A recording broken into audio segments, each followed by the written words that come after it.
Lord, it is good to be in your house. It's good to have your word. It's good to understand it and grow in it.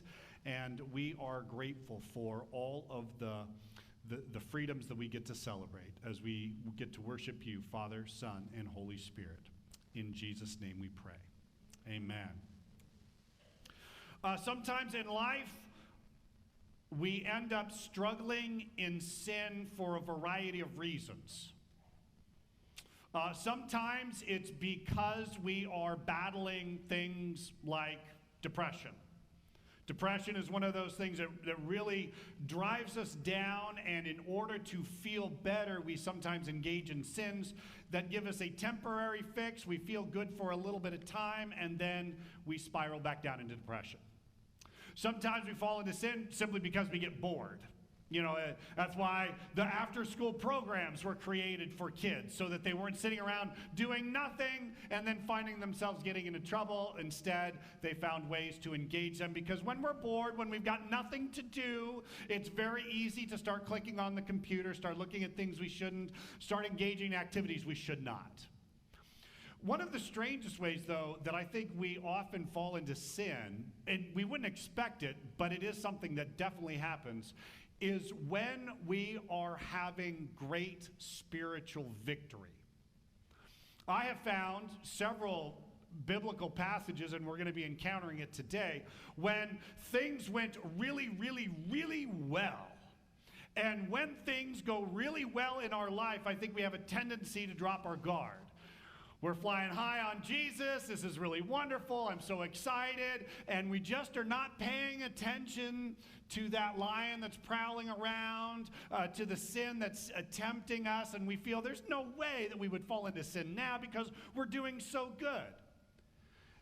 And when we do that, after dropping our guard, we often find that the greatest times of spiritual downfall take place after times of great spiritual victory. It happens in marriages, it happens in churches, it happens personally, it happens when you are doing well in your relationships and things are going good. You miss the temptations around you. Personally, your things are going well, and maybe you have no problems with anything in life, and then that temptation comes in and it starts to crumble. This is what's happening with the Israelite nation. They have just experienced probably one of the greatest victories. They've experienced plenty up until then. They crossed the Jordan River, and what an amazing event that was. And then they come to Jericho, and they end up having to do some things that didn't quite make any sense, but they said, well, let's follow after God and see what happens. And then they did, and then after that seventh day, and they're marching around 7 times, and then they shout and the walls go falling down, and they rush in. Everything looks good. Up until now, it has been nothing but victory after victory after victory after victory. And then we hit chapter 7. And we're going to have probably one of the biggest downfalls that take place. Now, I believe that the downfall happens for several reasons, many of which preach really well. Things like they didn't pray and consult God before doing their next actions. I believe that there was a sense of hubris and pride that started infesting them that they didn't really know about. But there was one big thing that caused their downfall. God had already warned them about it. As Jacob had shared last week, he said there's some rules when it comes to Jericho. You're going into the promised land. It's going to be great. It's filled with milk and honey. You're going to have riches. You're going to take care of all this stuff. But when you enter, there's going to be a couple of things I really want to make sure you follow. First thing you're going to do is when you take Jericho, everything in Jericho is mine. God said it's mine. You don't get any of it. And I'm sure people are like, well, that doesn't seem very fair. You know, we fight the battle, but they really didn't fight the battle. And we had to do all this marching, and now finally we get our first victory, and we get no benefit from that? That doesn't seem quite fair. But God said, no. First place is mine. After that, you're going to have lots of stuff that you're going to be able to get. First place mine. So when you go in there, we have to eliminate everybody. We have to take the cows. And you have to burn them up. Now, that would have been hard for me, watching cows burning and going, there's a good steak right there. I could easily eat that. And then, they grab the corn and they throw that on, and you're like, put a little tahini on it. That would be so good. But no, God says so. And then they see all of the gold and the silver and the bronze. And if you remember, it's interesting because it went by really fast last week. But God said, the gold, the silver, the bronze, all of that's mine. You take all of that, put it into the temple treasury, and that's how we're going to make sure and take care of the priests. So that was the rule. So everyone seems to be following the rules, except for one person.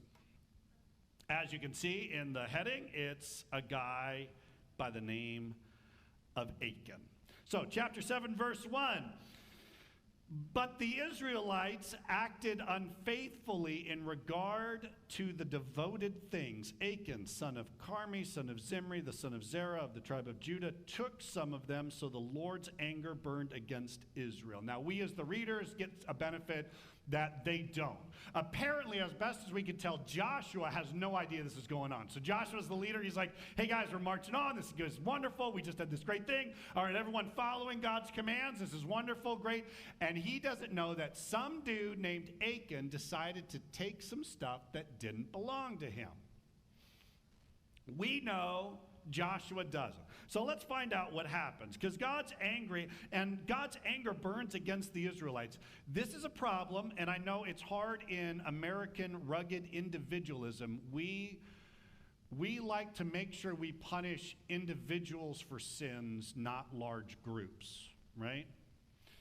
But there are times in life that groups will suffer because of poor choices done by individuals. A church may be going along really well. Things seem to be going fine, but there's a secret. The pastor is embezzling money. Heather's like, you are? This is exciting. I always wanted it. Everyone's like, how did Heather get a new car? It must be because the pastor's embezzling. And so the pastor, as he's making all these mistakes, and the church is wondering, why can't we seem to get things going? Why are all these problems? Because of the sin of one man, everything is now falling apart. It happens in your classroom. Joshua tells me of this frequently. He would be in his math class, and sure enough, there'd be that one kid, right? You know that one kid? Always talking, always causing problems, always being a knucklehead. And so the teacher says, fine, that's it. Everything's canceled. You get no fun stuff. You are stuck right here, and the whole class has to suffer. You're on the football team, and one guy just is not cutting it, and so what happens? Everyone runs laps. You're on the girls' volleyball team, and someone does not dress out for the game, and sure enough, the whole team is punished. There's times that it happens, and this is going to be one of those times. God is saying, you as a nation are going to be responsible for one another. And that's tough, because we like to leave people alone. You do you, I do me, and everything's fine. And for the most part, that's correct. But here is a time where God's anger burns against Israel, even though Israel doesn't know about the sin of a guy named Achan. So let's find out how it plays out. Verse 2. So Joshua sent men from Jericho to Ai, which is near Beth-aven, to the east of Bethel, and told them, go up and spy out the region. So the men went out and spied out Ai. Now, this is a great time when you say, what should have been the first thing after a great victory? What is an appropriate first response? We should thank God, right? Story of the 10 lepers, 10 are healed, 9 go on to do their life, 1 comes back and praises God. And so some pastors are like, yeah, Joshua should have, first of all, had some sort of thanksgiving. God, thank you for this wonderful thing that you've given to us. And then also, what's the next step? Up until now, God's like, hey, here's the plan that we're going to do. And it's going to be very interesting because the plan for Ai is going to be very different than the plan for Jericho. But they don't do that. They do what they did with Jericho. Jericho, we sent in spies. We found Rahab. She was saved. Everything was good. We learned a lot. Let's do it again. Again, I think that might be part of the downfall, but not the complete downfall of the group. There's no sense of worship. There's no sense of, hey, coming back to God. And then there's a sense of hubris, a sense of pride. When they returned to Joshua, verse 3, they said, "Not all the people will have to go up against Ai. Send 2,000 or 3,000 men to take it, and do not weary all the people, for only a few men are there." So they said, "Hey, man, Jericho, that was a lot. There was a huge army there. This was really bad. But guess what? We conquered them. We didn't even fire a shot. This is fantastic." They go scout out Ai. They're like, it's a dinky town. Like, we can take these people. And they underestimated their opponent and didn't seek God. So there is a sense of pride. I was praying with the band earlier, and I was telling them how excited I am for all the mistakes that they're going to make. And I tell you, I love it when I make mistakes because it keeps me humble. I also have a wife that keeps me humble, tells me all the mistakes I make. I think it's important that we don't ever start thinking how great we are, because as God has laid out, everything depends on him. Everything comes from him. The gold and the silver and bronze are his. The very breath we take comes from him. The very skills and abilities that we have all come from God. So the moment we start saying, you know what, I don't know if I need God that much, that's usually when the fall happens. And that usually happens after great spiritual victory. Wow, this was great. We did so wonderful. This was fantastic. The next time comes around, we just don't pray. We just don't see God. We can do this all on our own. And I think it's a very dangerous path to take. So that's what ends up happening. They're like, this is going to be great. There's only going to be a few guys there, so let's go up and do this. Now, I pause there, verse 4. So about 3,000 men went up, but they were routed by the men of Ai, who killed about 36 of them. They chased the Israelites from the city gate as far as the stone quarries and struck them down on the slopes. At this, the hearts of the people melted and became like water. Great spiritual victory. Jericho fell. Everything seems to be in hand, and then everything crashes down. Yes, maybe it's because we're prideful. Yes, maybe it's because we don't seek God. But I think for a lot of us, it's going to be tough for us to hear. I think a lot of it has to do with the same thing that Achan dealt with, and that is secret sin. I think too many of us have done things that we shouldn't, and we are hoping and praying that no one will notice. Most importantly, we hope that God doesn't see. And we have horrible theology when this happens. We say, as long as it's done in the dead of night, no one sees. As long as there's no one else physically present with us, no one sees. And we forget that God sees and hears and knows everything. And then we wonder and we pause and we go, why are things not going the way they're supposed to be going? And maybe it's because there are things that we have not addressed in our life. Now, please, you know this. I preached on this topic of you do a sin and so God's going to immediately punish you. No, that doesn't happen. But it does happen sometimes. It's not a one-for-one causation, though I really think it would be fun if I could sit here and watch so that every time you sinned, like God would zap you. I think that'd be hilarious. And all of a sudden people just start jumping and we're, if truly people's pants caught on fire every time they lied, right? Wouldn't that be fantastic? Liar, pants on fire. That'd be brilliant. I'd like, oh, okay, thanks, yeah. Well, man, we'd have fireworks everywhere. It would be crazy. But there are times that the sins that we've committed, we bury as deeply as possible, hoping and praying no one's going to know. Doesn't work that way. And this is what's going to happen with the Israelite nation. So everyone's freaking out. Their hearts are melting. And remember, it's this great contrast, because when they sent spies into Jericho, everyone was saying, our hearts are melting because these Israelites are marching on us and there's no way to stop us. And I'm sure the people of Ai are probably watching as the army is approaching, and they're like, wow, they destroyed Jericho, and now they're coming for our little town.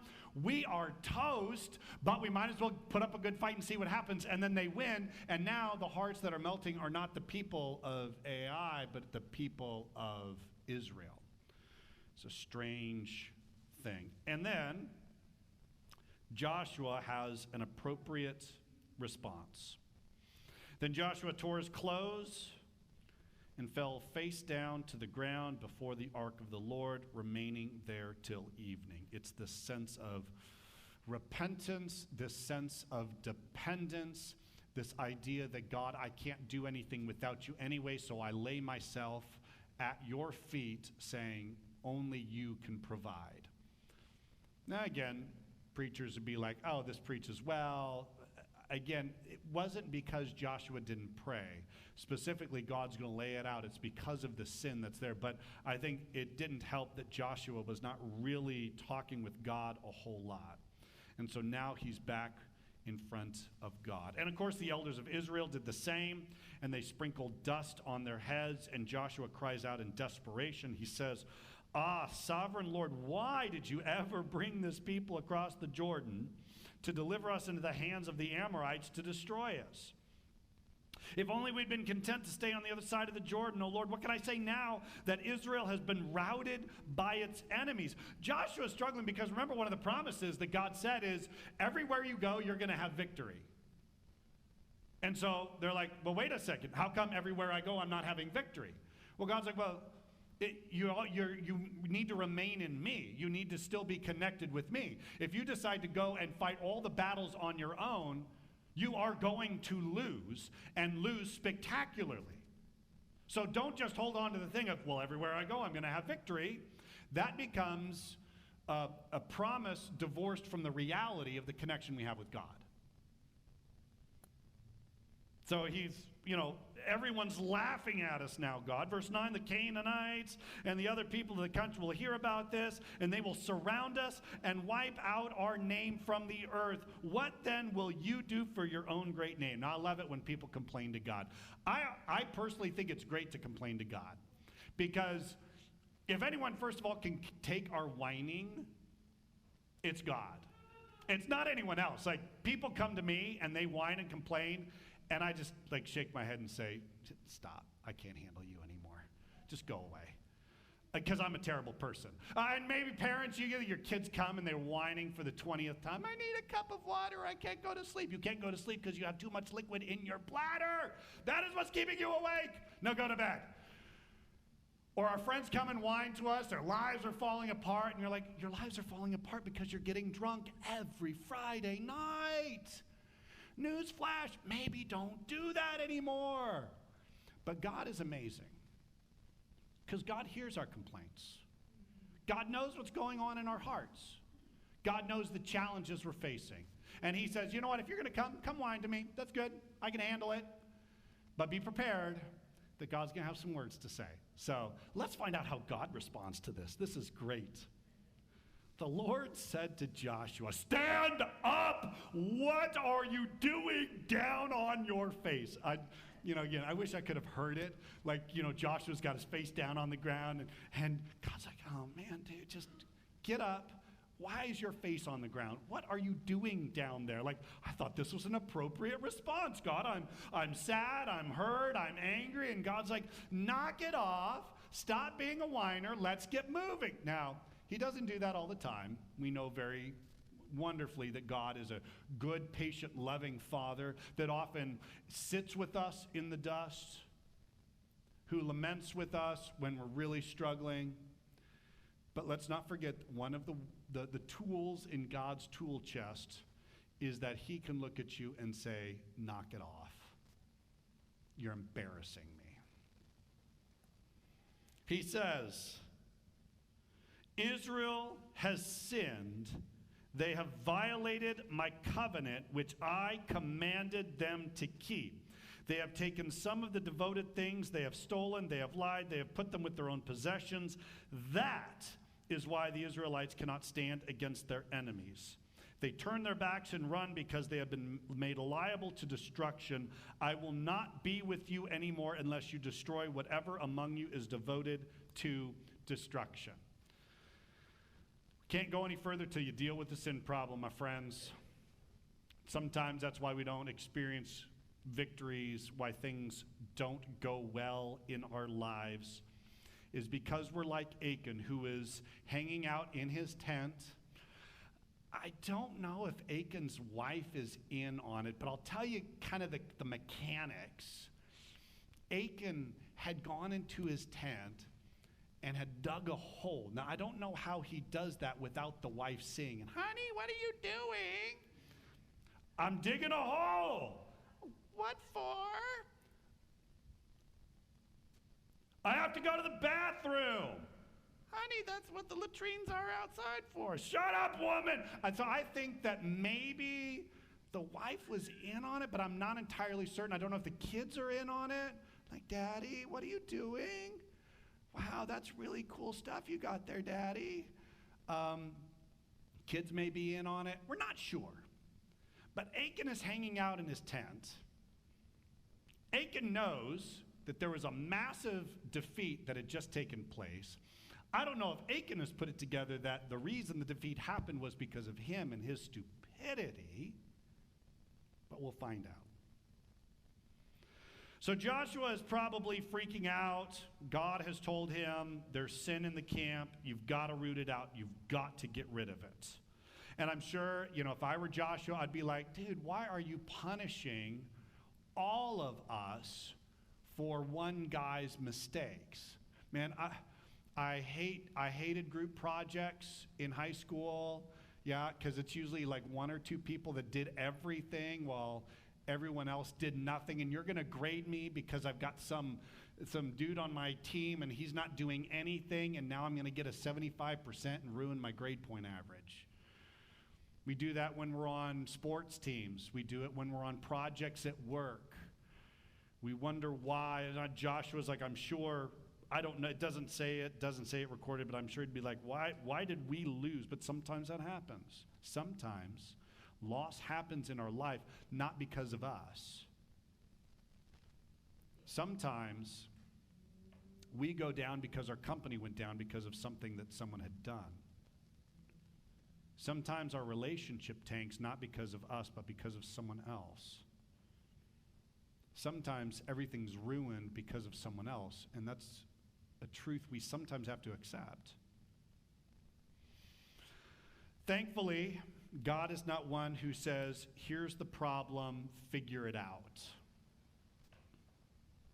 God always and forever says, here's the problem, and here's the solution. Follow this, and we'll be good. And I'm sure to himself, God's privately saying, and if you don't want to suffer this again, just follow my words to begin with, and we won't get in this mess in the first place. But you didn't do what was right. Here's how to solve the problem. Go consecrate the people. Consecrate means to set aside for special purpose. So we consecrate ourselves when we come to worship, right? We have set aside this time as holy and special. This is a time that we come, we worship God, we sing, we praise. We set apart bread and wine because it's a special thing. There's nothing special about this bread. There's nothing special about this wine. We set aside regular water for baptism. We set aside chairs. We set aside music equipment. So we set aside TVs. This is all consecrated, set apart for a special purpose and for God and God alone. And so you're going to consecrate yourselves as people. Tell them, consecrate yourselves in preparation for tomorrow, for this is what the Lord, the God of Israel, says. That which is devoted is among you, O Israel. You cannot stand against your enemies until you remove it. In the morning, present yourselves tribe by tribe. The tribe that the Lord takes shall come forward clan by clan. The clan that the Lord takes shall come forward family by family. And the family that the Lord takes shall come forward man by man. He who is caught with the devoted thing shall be destroyed by fire, along with the other things, with all that belongs to him. He has violated the covenant of the Lord and has done a disgraceful thing in Israel. So they start going through the land, right? They're going through the tents. They're like, hey guys, we're gathering tomorrow. Come on outside. God's going to tell us that there is someone here that has not followed him and has not done what is right. Now again, you're Achan, and you're like, What should I do? As we know, the best answer of if you have sinned is not to bury it, not to hide it, not to hope you can get away with it. The easiest and best thing is when sin comes, you confess it quickly. Don't think that you're good at hiding it, because you're not. And if it is a sin that we've committed against someone else, we go and we tell them, and we tell them quickly. We go and we tell God. Sometimes I get involved in those things because I stand in that place and I can announce God's grace and forgiveness, but it doesn't have to be. You can go straight to God yourself. That was the whole reason why that veil was torn into two, was so you had direct access to God and God has direct access to you. So if you have a problem and you have a sin, you can go straight to God and say, this is what I'm doing and this is how I'm messing up. And God said, finally, now we can deal with it. So Achan is sitting there probably going, okay, well, what do I do? The best thing that Achan could have done right then and there is privately, when Joshua's coming around announcing, saying, hey, Josh, can we have a little chit-chat real quick? Let's go grab Starbucks. My treat. It's all good. Yeah, let's chat. And say, Joshua, it was me. I'm the one that did it. But Achan thinks, I can get away with it, because how are they going to find out about it? Because back then, they only had one way to do it. I mean, we have legal professions, we have lawyers, we have people putting their hands on Bibles, but is it true that people lie when they go on the stand? Is it true that when you confront someone with their sins, sometimes they go, no, not me, and they're just bold-faced lying to you? Yeah, it all happens. But you can't stop it with God. And God had this way that he said, this is how we're going to do it. We have these stones. There's two stones, a black stone and a white stone, and you're going to put in a pouch, and you're going to come up, and we're going to talk about the 12 tribes, and you're going to go down one by one. You're going to say, all right, Zebulun. Zebulun, you reach in the pack, and if you pull out a white stone, nope, not Zebulun. Okay, let's go to the next one. Let's talk to Gad. All right, Gad. Oh, no, this white one, not him. Some have also said, and it's kind of a cool thing, that there is a tradition that seems to have also been started where they did it 3 times to make sure that it wasn't chance. 3 times they'd pull the stone to make sure and verify. But that's how they do it. They'd go clan by clan, tribe by tribe, family by family, person by person. So here we go. Early the next morning, it is Judgment Day, people.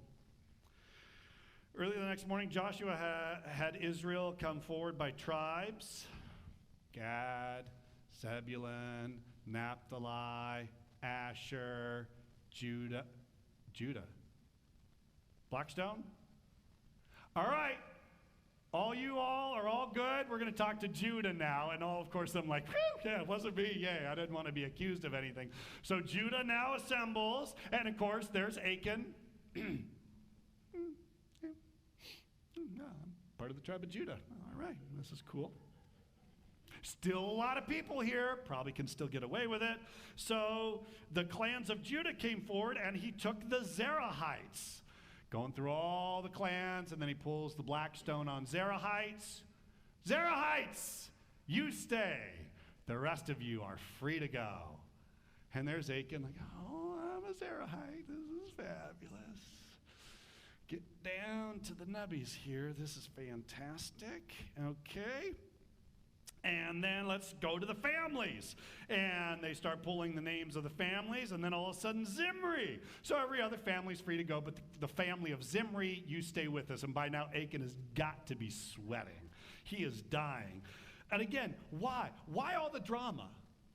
Why? Because God constantly gives you a chance to confess.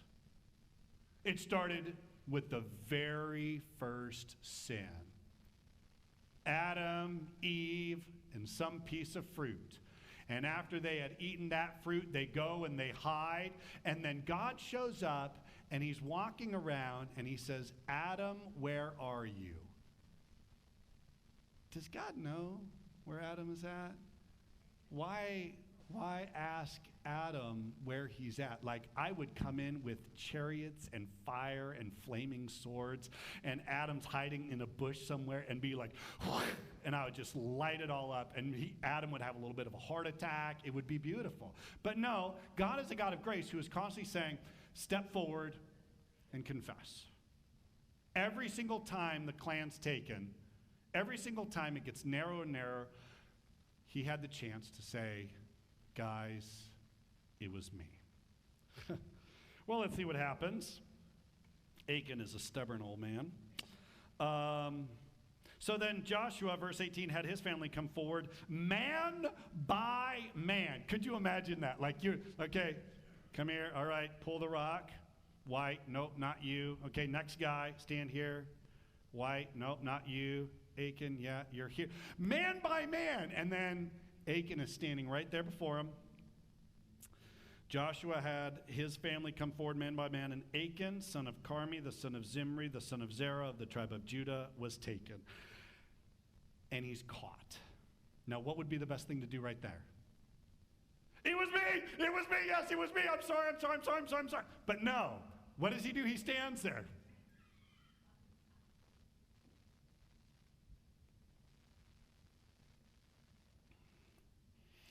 The reason why I say this is because what's going to happen next is going to be very hard for us to hear. This is one of these passages in Scripture that I really wish wasn't in Scripture because it hurts our Western ears very badly. So let's see what happens. Then Joshua said to Achan, my son. See, Joshua's so good. What would you have said? You jerk! You brought the... No, like, oh, my son. My son, give glory to the Lord, the God of Israel, and give him the praise. Tell me what you have done. Do not hide it from me. Man, I would have gotten the big lamp out, and I would have hit it a couple of times. I'm like, what were you doing last night when we were plundering Jericho? No.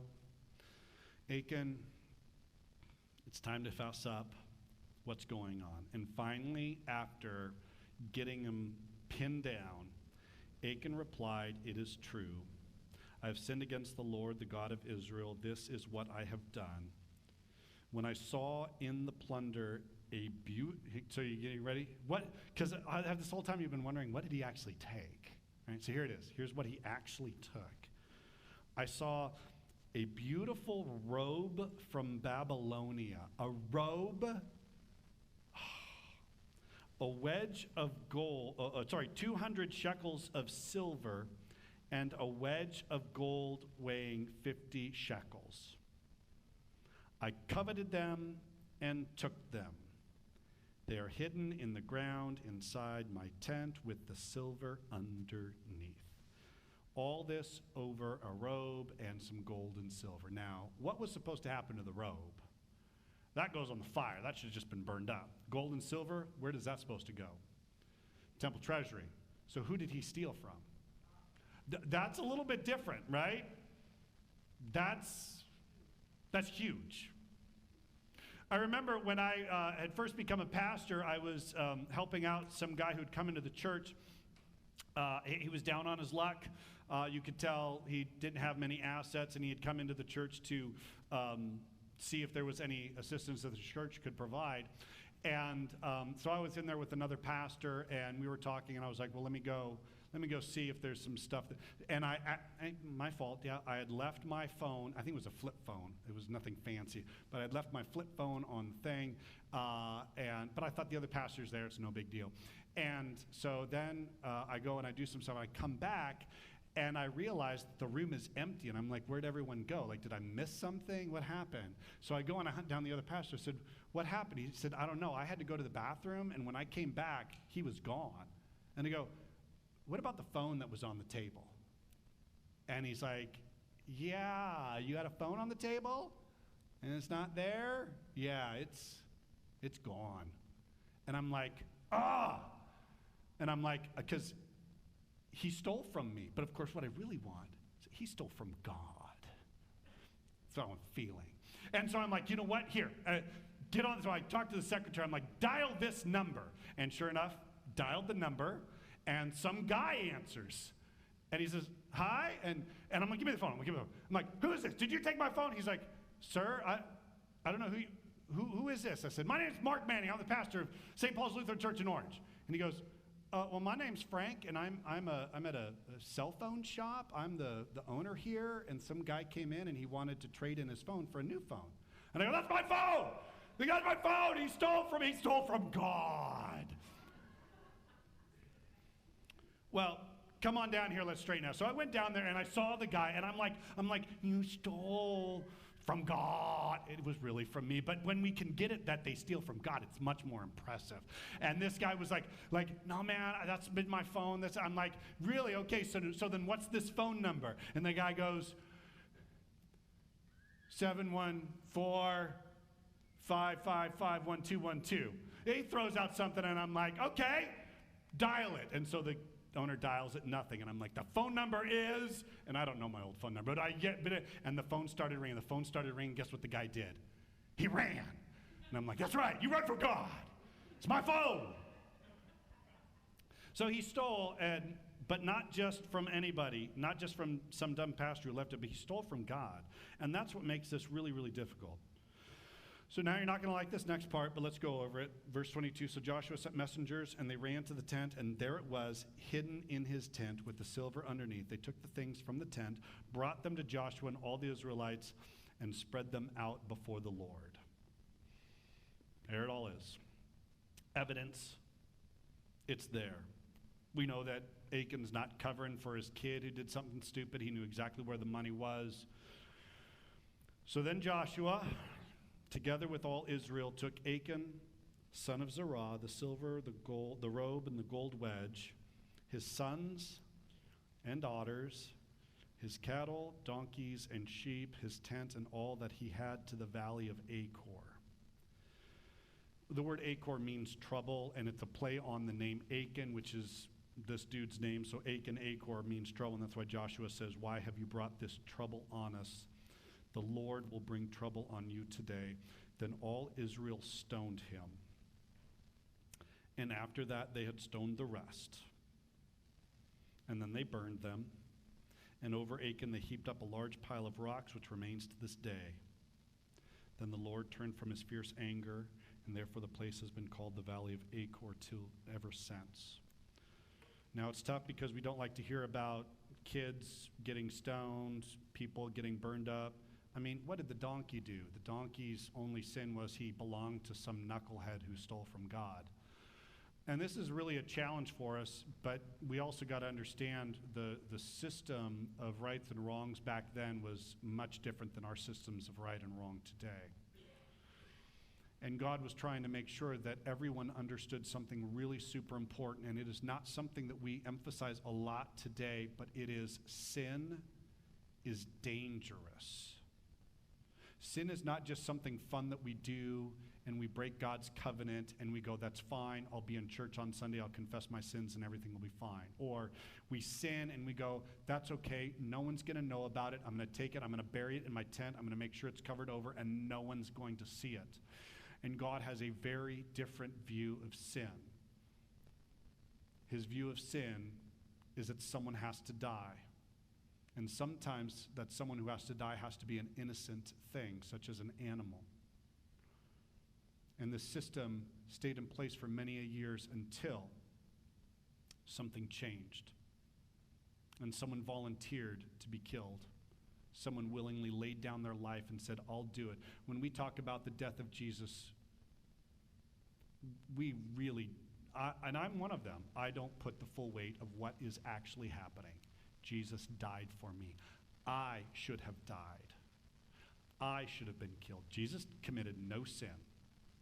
I'm the one who should have been punished. But God punished his son instead, his innocent son, so that I could be free. Now, let me tell you, when you're in the middle of sin, and especially when sin gets discovered, have you all been there? You've done something dumb, and then it gets discovered. Maybe it's something small. You took a guy's cell phone at a church. Maybe it was you stole some cookies before bedtime. Maybe it's something bigger. And when you're in the middle of it, you're like, I can see nothing but trouble. This is not going to end well. And all I can say is this: God takes the valley of Achor and he turns it. I'm always excited whenever I get to speak on the Bible, the book of the Bible, Hosea. Because in there, we got this girl named Gomer. She's terrible. She's nasty. She's gross. She sleeps with every guy that comes along. Hosea's a pastor, cheating on the pastor, has 3 kids by three different guys. She ends up so much in debt that she goes onto the slavery block. She can't even be auctioned off for a proper amount. And God said, you know what I'm going to do? I'm going to take your valley of Achor. And it's crazy because you read it and you're like, what the heck is the valley of Achor? Well, if you were an Israelite, you would know exactly what happened at the valley of Achor. It's the site of our greatest embarrassment. It's the site of our greatest sin. It's the site of our greatest failure. But that is not how the story ends. We're only Joshua 7. We got lots more to go. And God says, I'm going to take that into hope, encouragement, grace, and mercy. Your past sin does not define you. You will not be in that forever. You do not have to walk around with some scarlet letter on your chest saying how bad you are, because your identity is that of being one in Jesus Christ, who was the innocent person who sacrificed his life for you and me so that our valley of Achor could be turned into hope and encouragement.